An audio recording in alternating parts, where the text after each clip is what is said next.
Whoa, what a game. Your Auburn Tigers are victorious on homecoming by the score of 45-19. They take down the New Mexico Lobos. No Alabama fans, not New Mexico State. We know New Mexico. We are here to react, to talk about the scores, the stats, and obviously discuss all of our initial reactions. Let's get into it right now.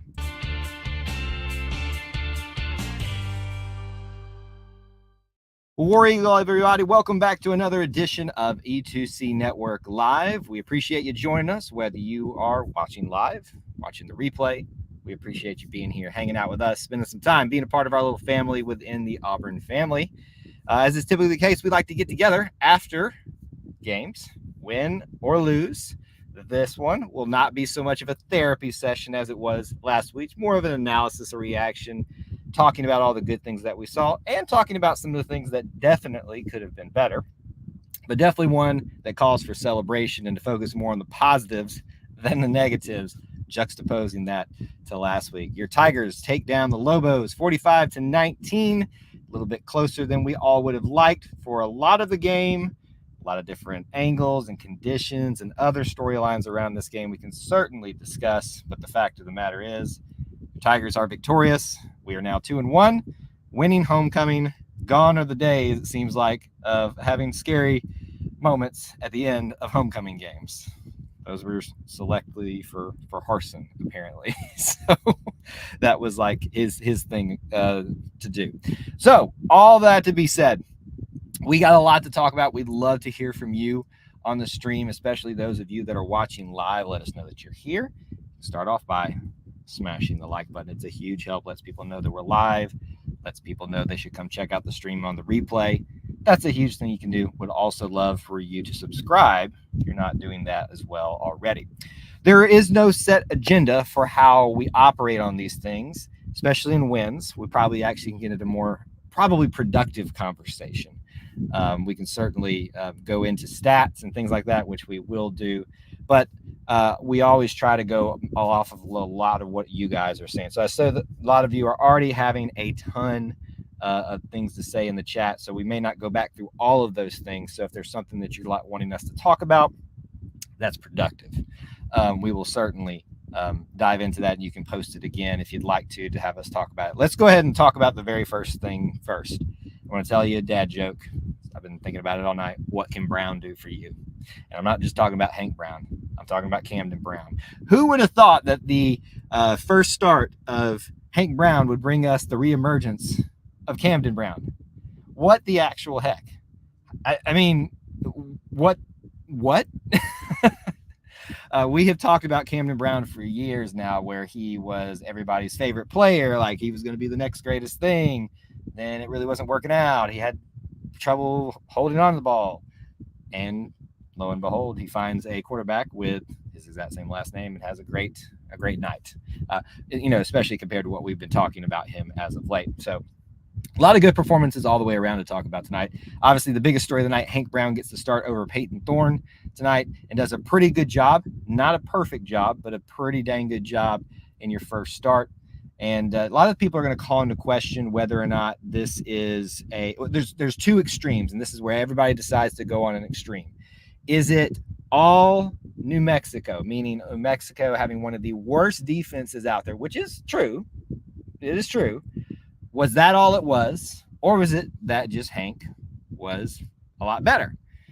The truth lies somewhere in the middle. We'll have to figure out next week, being the biggest barometer test for him. And I would argue, too, it's actually going to be a very good comparison for what Thorne has had an opportunity to do against an inferior opponent and an opponent that is at least a power 4. I keep wanting to say power 4 opponent. And now Hank will get the opportunity to do that against Arkansas, who's at least an SEC team who you could argue probably should be a little bit more formidable. There's a cool storyline with that I hope we don't forget about as we go into Arkansas week 2. But that is for a later time tonight.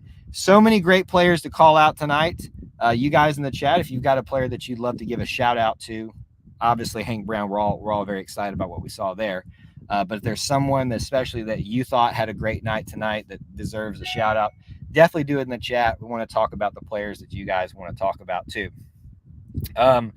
Rivaldo says was great tonight. Or Rivaldo says, Corey says Rivaldo had a great night. Hunter needs to stop fumbling the ball. Can we just I said we're going to focus on the positives first. We'll get there. Don't get me started early. Tonight was a night that we all wanted to see out of Jarquez Hunter, that we've been waiting to see. Just a workhorse night. Gets a passing touchdown. It's a rushing touchdown. And goes over 100 yards. You couldn't really ask more of him as a player tonight. He did fumble the ball. He did. And I'm going to ask my upperclassmen players to start leading by examples. We said we're going to talk about the good things, y'all. Stop it. Just stop it. Don't get me riled up about that. We're happy tonight. But Jarquez has a great night tonight. I was super happy to see Rivaldo as well get more on track, because we've been talking about this, and he even pointed out himself in post-game interviews and stuff like that about his drops and saying that's not me. Like I'm not going to let this happen again. It kind of did last week too. So tonight he has an okay night in terms of like yardage and things like that, but he obviously gets that really big touchdown, which I'm still confused what the defenders were trying to do. Like that was weird. He in the crib wants us to give a shout out to Jeremiah Cobb. Let me look at his stats a little bit too to give him a shout out tonight. I think maybe what you're referring to is some of his special teams opportunities. 1 for 66 yards. That was pretty incredible. Jeremiah Cobb tonight, 7 attempts for 34 yards for him with a long of 13. Got some more time at the end of the game, and he does not check in at receiver, at least on the stat sheet. So that definitely deserves just for the kickoff alone. So there's your clarification. We all know Jeremiah Cobb's an incredible talent, and he's only going to get better as time goes on. I'm very, very happy that he gets to grow up alongside / behind, in a sense, Jarquez and Damari, and has a opportunity to slowly progress into the back that I know everybody is super excited to see for him tonight. Let's look at some more stats here, and maybe this will refresh some people's memory about some things. Let's talk about Hank first. 17 for 25 tonight. 235 yards, 4 touchdowns for him tonight, with a 68 percentage completion rate, rating of 199.8. So pretty good overall night tonight. I would not call it perfect by any stretch of the imagination, but you can't really ask much more of a guy doing his first start under these conditions. And even if the opponent is a little bit, you should do this to them, I would still argue it doesn't take away from his efforts tonight and what he was able to pull off. Receiving tonight, 10 receivers in the mix. We talked about Camden Brown already, Rivaldo Fairweather, Keandre Smith with 2 receptions for 72 yards on 4 targets. Robert Lewis with 2 receptions. Everybody else has 1. Perry Thompson, Sam Jackson. What is it with Sam Jackson and Hank Brown? I know it's only 1 catch, but that was still a good catch, or a good hookup they had. Jarquez Hunter, who we talked about with his touchdown, yes. Malcolm Simmons. Micah Riley Duck. Well, he's not Ducker. He changed his name. It used to be Riley Ducker. Micah Riley and Luke Deal. 3 tight ends get the ball tonight, folks. 3 tight ends. That's just fun. That is just fun. Let's see here. Going back to Jeremiah a little bit. Feel like we're wasting a little bit of his talent on the bench, and I want to see a little more play time for Cobb. Well, and it's kind of like we've talked about with the quarterback situation. If they earn it in practice, they will get the opportunity to do that. The fact of the matter is, he's too good a player that you're going to find opportunities to put him out there on the field, right? So whether it's special teams or not. Another example of this tonight is Malcolm Simmons. You may not be able to justify seeing him out there as much as, say, Cam Coleman when he's healthy, maybe even Perry Thompson, but he's such a dynamic athlete. You got to put him in positions to be able to utilize him in some way, even if it's on special teams. And we saw him do that tonight. We saw him do that in the run game tonight. Malcolm Simmons, thought he had that touchdown. But, yeah, it was pretty good. Leave it to the Auburn fans to get a good win. All they want to talk about is how bad certain players played. It's just some people's natures. You can't make them you can't make some people happy at whatsoever. Let's see here. Bryant's already ready he's ready. Let's just move on to next week. And I feel you, buddy. I feel you. We're going to get to the defense. We're going to get to the bad stuff. We're trying to focus on the good things right now. Remember how mad we all were with the offense last week? Let's celebrate that. All right, a couple more stats, and we'll get some more comments, and we'll go into some of the things that I know people just want to talk about the bad things, apparently. Jarquez Hunter, 20 attempts for 152 yards, 1 touchdown. Just to reiterate that again, great night for him. Just exactly what this is Jarquez Hunter to me. He gets in the running game. He gets in the passing game. He's absolutely great. Hang on 1 second. Guys, I've got somebody talking to me. Can I help you? Are you an Uber? No, I'm not. No. Okay. Sorry, we had somebody. Of all the, can I just vent for a second here? Of all the places that I have found to do a show where I can have a little bit of privacy, these people always find me. It's this dude last week that was right here and was being really awkward, and he now is like waiting for his Uber again. Anyway, okay, sorry. He was just like staring at me in the middle of these things. Okay, gotta regroup after that. Simmons equals speed kills. There you go. What were we talking about? What were we focusing on?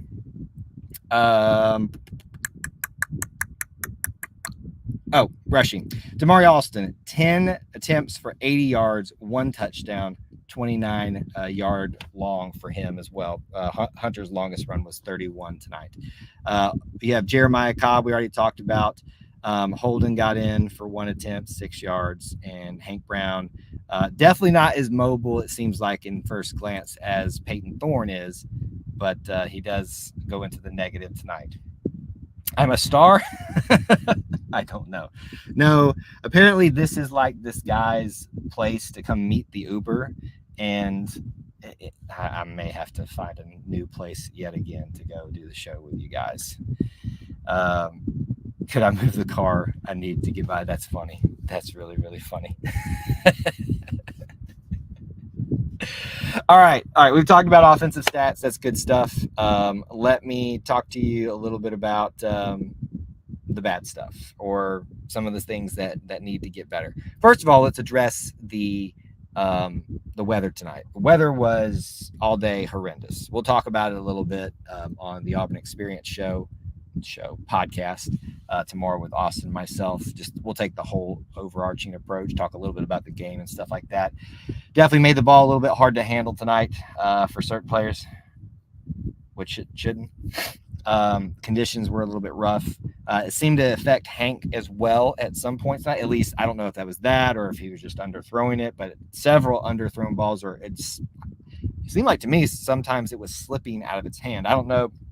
Some of you on TV may have had a better perspective at times of what some of those underthrows were, or slippage of what was going on.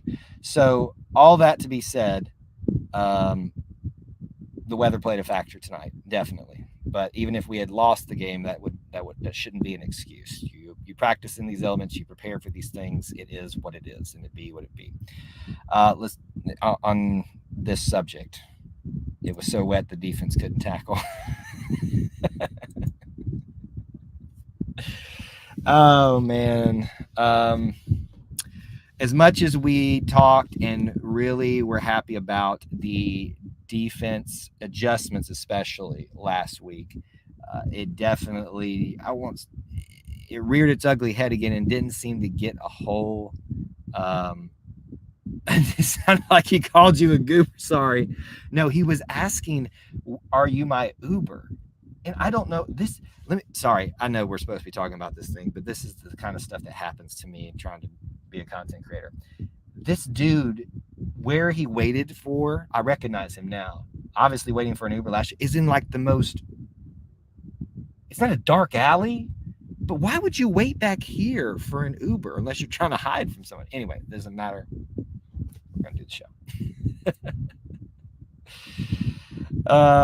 Corey said, go back to that. Only thing I gassed at was Hank throwing into triple coverage. Yeah. But he is a gamer, which is what Hugh has called him. Similar terminology has been used by his former high school coach, Trent Dilfer. Other people have talked about him. I think when we talked about difference, we'll go back to defense in a second. Sorry, I'm bouncing around a lot. When we talk about the differences in whether it's Peyton to Hank, Hank to Holden, all this stuff, one of the areas that I took away hearing Hugh talk about it was that while he has great, it seems like especially a good deep ball, he can be a little bit risky at times. And we definitely saw that tonight. Threw into some very interesting windows that I don't think some other quarterbacks on a roster probably would have, maybe even to their detriment. But I think I saw what you would expect to see. A talented quarterback out there, young, going to take a few risks, and it got a little scary at times. Thankfully, it didn't end up affecting us at all. So overall, though, there's very little to complain about with Hank. The things that I would complain about with Hank are what I would expect to see out of a redshirt freshman quarterback who's really amped up to play in his first game. So there's nothing to get really been out of shape about or anything like that. All right, let's go back to some defense stuff. I think that's what people want to talk about. So that's kind of where we're heading. I get trying a three-man front to help the young DBs, but I'm not sure McLeod is who they want playing linebacker. Well, he's not playing linebacker. He's playing edge, or the jack position, I think is what they call it. And he's usually pretty good. I think we know where our weakness on our defense is. If there is a weakness, it is the young secondary. I would say probably the safety area. It seemed like that at times. A lot of passes over the middle. Can we also acknowledge, too, let's just acknowledge this. This quarterback for New Mexico, what was his name? Dampier or something like that, or whatever. How many times, I don't know what it was like for y'all on TV, did he just chunk the ball into the air and it just fall down into a wide receiver's arms? Truly, a lot of us were very confused in the stands about what was happening, because if one of our quarterbacks does some of the things that he did, it gets intercepted. But for him, and maybe that's back to young defensive backs and stuff like that, but it is what it is. One thing I did notice, and I was looking at the stats before we went live, no sacks tonight. Remember us all thinking we were going to be able to get to them? Part of the problem tonight is probably we weren't able to get enough. We probably got pressure on them because we did get a bunch of tackles for loss, but we weren't able to hold on to them. Tackling. If I am coach, we are going on Monday to do tackling drills, even if we risk hurting somebody. Or we are going to do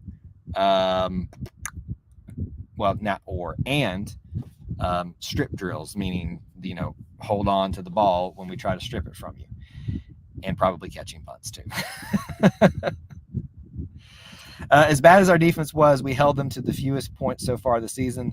They put up 39 on Arizona, and that is true, but also let's put that in context too. You're also playing at Jordan-Hare. Out of all the environments that they played at, theirs and somewhere else, this is going to be the most formidable, and it's only the third game, so they may score less in some other games. But you're right, to this point, this far, we've held them to the fewest points, which is something to be commended.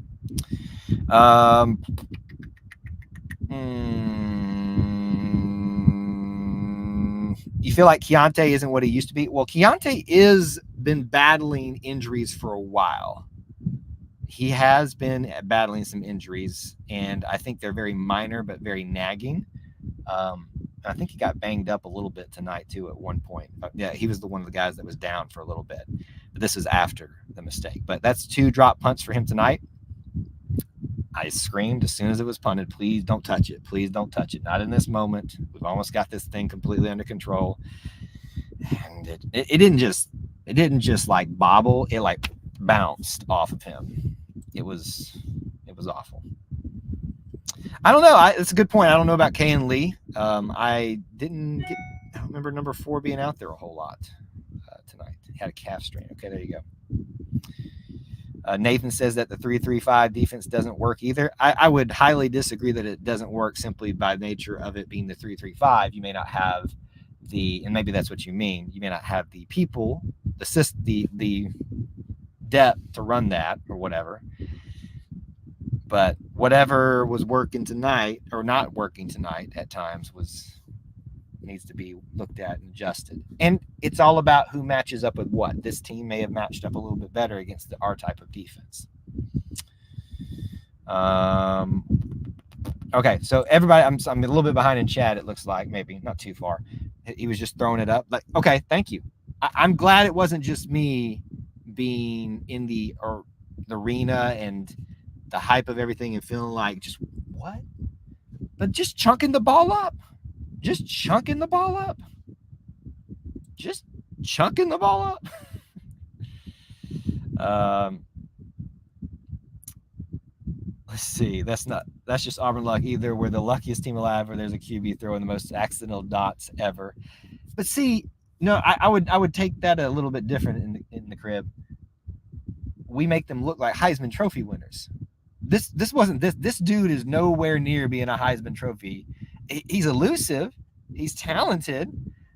But he did this like hot pass thing a couple times that almost, if he nails it, I think it was like 8 minutes left in the game, that guy's gone. And they're within, a touchdown and a field goal, I think. Got a little bit scary there. Okay, WT. All right. Okay. Not sure if Hunter's going through a bad spot, but these fumbles hurt. They do. And it's not just Hunter. It's Damari. It's Keontae. Can't have your leaders doing this. This is one of the few bad spots tonight. Just thought our D didn't put pressure on them. I think they put pressure on them. I just think we weren't making great tackles and not taking great ankles. Jason Jones, is he hurt? Haven't heard him talk about much. Let's go back to stats since we're on defense, and let's look at some of the things. Let's give some kudos as well. We do need to talk about 2 players in particular for kudos tonight. Actually, I see a bunch that I want to talk about. Jason Jones is not listed on the stat sheet tonight. I don't know if he's been hurt, but you have to remember defensive tackles, unless they blow up a play or they pick up a fumble or something like that, they don't get really all the love that they should sometimes. But he is not on the tackle sheet. So it's a great question. I do not know. All right, your leading tacklers tonight are Jaron Thompson and Champ Anthony. You remember how this is why we talk about different things in the prediction show, folks? Jaron Thompson and Champ Anthony are defensive backs, and they're our leading tacklers. That in and of itself isn't a bad thing, but when we know the context of what happened tonight, that tells you what was going on. They were getting way too much into the secondary, whether by pass or by run. It should be a linebacker. It should be a defensive end leading the tackles tonight, and it wasn't. I want to give a shout out to I'm probably never going to be able to pronounce his name. Dorian Masai. I don't know how it's spelled or how it's pronounced. It's really just one play that I want to give him a shout out on, but I thought it was a defensive back being very slow. It was a linebacker. Him made a great play that stopped a touchdown in the end zone, I think in the beginning of the 4th quarter. So credit to him, but let's give credit where credit is due to Jaron Thompson and Antonio Kite, our 2 major defensive back transfers this year. Both get an interception tonight. Jaron's was a little bit crazy. Antonio just stepped in at the right opportunity, but still got one. Nice to see him, the Alabama transfer, Jaron, the Texas transfer. So all those Alabama and Texas fans that want to act like they didn't want him, thank you. Especially Jaron starting to kind of step up a little bit too. So I want to give them shout outs tonight too. Eugene Asante with 3, Woodyard with 3, Masai and Sylvester Smith, who's a defensive back as well. Look at this. Here's all your leading tacklers tonight. I'm gonna read positions, not titles. DB, cornerback, linebacker, DB, linebacker, DB, or safety. There you go. That's the major ones right there. Too many DBs being too high in tackles. Nice to see Zacchaeus Walker tonight as well, and J.C. Hart. So tonight was one of those nights I wish had gone a little bit differently earlier in the game so we could get more players in tonight. But in reality, we still work some players in, some new faces and stuff. There's not really much to be mad about. Can we all agree on that? We're frustrated with the fumbles. The defense was a little bit disappointing at times. But the biggest issue everybody had was offense. And it looked a lot better tonight. It was one of the worst defenses out there. I grant you that. I acknowledge that. But let's take the wins where we can get them, all right? Someone told me you can kick a 50-plus yard field goal. Me? No. I mean, I've kicked one in my life, and it was like every bit of my strength that I ever had. But that was in practice too. I mean, yeah, no, I don't know where you heard that from.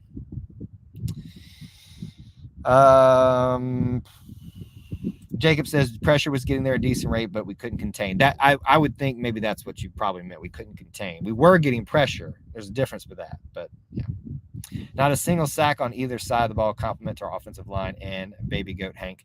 Let's talk about the offensive line. Very frustrating start, but definitely they did what you're supposed to at a Power 5-4 level, wear people like that down. And they did. So in a world where we have had very little to be excited about in terms of, offensive line play, let's take the win where we can get it. They did what they were supposed to by the end of the game. No sacks. We had one running back with 100 and what? 130, 100. Go back and look. With 152 and one with 80. So almost two backs with 100 yards. It really, let's give them the wins where we can get it. Let's get them the wins where we can get it. If you remember back to your predictions, I don't think anybody, well, actually, some people may have gotten close to this one. There was a moment there where I thought I was going to get it exactly right. Remember, mine was 38-20, and we were sitting at 31. They had just moved up, and I thought they were going to, of course, they tried the 2-point conversion, so it was 19. I was like, if we get 38 and sit there, I'm going to feel like a genius. That'll be 2 years in a row that I predicted the thing basically exactly. I'm going to give me the win on that one. So anyway, all right, what haven't we talked about? We've been doing this for 30 minutes. As per usual, the shows where we win, and I know this is a late night one too, so that's part of it as well, aren't as jazzed up and all that kind of stuff. We've talked about Hank. What else haven't we talked about that y'all would like to discuss? We can probably mention some team stats here, but go ahead and put that in the chat now for those of you that are watching live as we start to round out our show tonight. Let me give you some reminders. Tons of content from this weekend. If you haven't been following us, you've been missing out. Oh, boy. We've got Homecoming Parade. That's out already. We got Homecoming Pep Rally. That's out already. Tiger Walk's out there. The live stream version will have the better version out for you on social media as soon as possible. And then don't forget that we will have tomorrow night, episode 30. I'm having dyslexia here. 93, the Auburn Experience podcast with Austin and myself. We're going to talk about baseball and softball schedules and, of course, homecoming weekend. And then, of course, Wednesday night, Auburn Family Night live call-in show where you guys can call in and talk about whatever you want to talk about with me. I'd love to see and hear your faces, hear your voices, and your comments and questions. All right. If I can get this off the screen, that'd be great. What else haven't we talked about yet that is Auburn related? The nice kickoff return. We did mention that a little bit earlier. That's a very nice thing to see. We've seen some good punt returns. We've seen some good kickoff returns. So the dynamic nature of our special teams is starting to show up a little bit, and that's an important aspect to have for a team that's going to need special areas to show up to beat certain teams. Oh, man, we're way too early for that. We're not even worried about that yet. You'll have to come later in the week. We'll do a preview show. We got plenty of time to talk about that. There you go. Bald Eagle flew tonight. Flew pretty good. Flew right over. They changed where I literally changed where I was going to film from, and they changed it. But luckily, she flew right at us, so we got a pretty good view of it. I thought I was going to have a better view from the flyover tonight, or a more unique view, and it ended up being based on the response on everybody on this. But I know how well the flyover video did, or how popular it was based on the Facebook version of it, and it was not as popular as it typically is. So anyway, what else? Any final things from this game? Let me run through team stats with you real quick. 448 yards for them, 503 for us. So we eventually got more than them.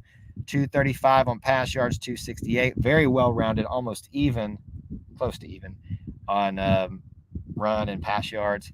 Penalties tonight were interesting, a little bit frustrating. They nearly doubled up on their penalties, so I guess we don't have much to complain about there.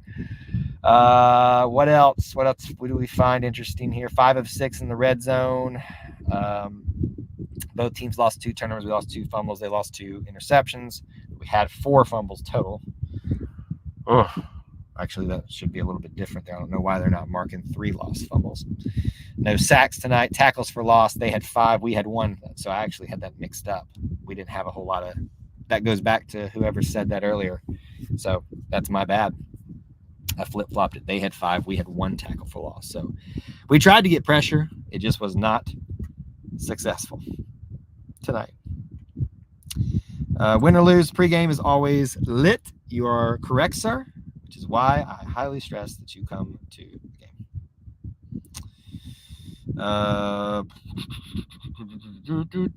Jarquez has 9 100-plus yard rushing games, second only in the SEC to Rocket Sanders of South Carolina. If I've got that right, I think he went over there now.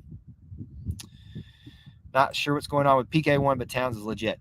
He has a bowel. I'm gonna call it a bowel issue that is really knocked him back and has helped. It caused him to lose weight and stuff. It's been out there. I'm surprised you haven't heard about it yet. So he's just takes time to get back to, but he's doing a great job. So we are blessed and highly favored in the kicker position. All right, let's summarize this thing again. The debut for Hank Brown tonight went pretty dang good. Any complaints that you have about Hank Brown are things that you would expect someone of his experience and someone of his, we'll call it aggressiveness, to make. Hopefully what we see tonight, we take from a defense that was very easy or should be easy to maneuver against to a defense that will at least be closer to more challenging, that being SEC. Travis Williams, DC, coming home. Hurts my heart a little bit that he's over there. Wow, lost my train of thought at the end. Hopefully that translates over there. Jarquez has a great night. Spread the ball around to a ton of people and to a lot of different names, especially equally. And here's going to be my final piece on the quarterback, for mainly on Hank Brown. Please, folks, please do not. I'm going to take you back to game 1 where I sat here in this exact location with this weird guy that's apparently back in this alley is where he meets his Uber and thought I was his Uber tonight. He and I told you to not buy the rat poison that about A&M. Tonight, don't buy the rat poison. This is a better team than A&M. Had a much better offense. Is it that our defense is that terrible? Or maybe they're just well matched up with what we typically run. We won't know. Hank Brown looks great tonight. Let's see what happens next week. He is a gamer. He takes a little bit of risk, throws a great deep ball. Which one of those things is going to outplay the other? But what Coach said, and I've seen some of his comments, if he continues to play like that, we're going to be pretty secure there. But even if he doesn't, he said, if someone else needs to take over, this has hopefully lit a fire under anybody that wanted to do there. So happy for Hank, super excited for him, but please, for your sake and for his, keep things into perspective. Enjoy the win. enjoy homecoming win. Enjoy a homecoming that was basically secure, because those sometimes aren't as secure as they should be. Carson. All that to be said, thank you guys so much for being here, hanging out with me, being part of our little family within the Auburn family. So I'll talk to you again. War Eagle.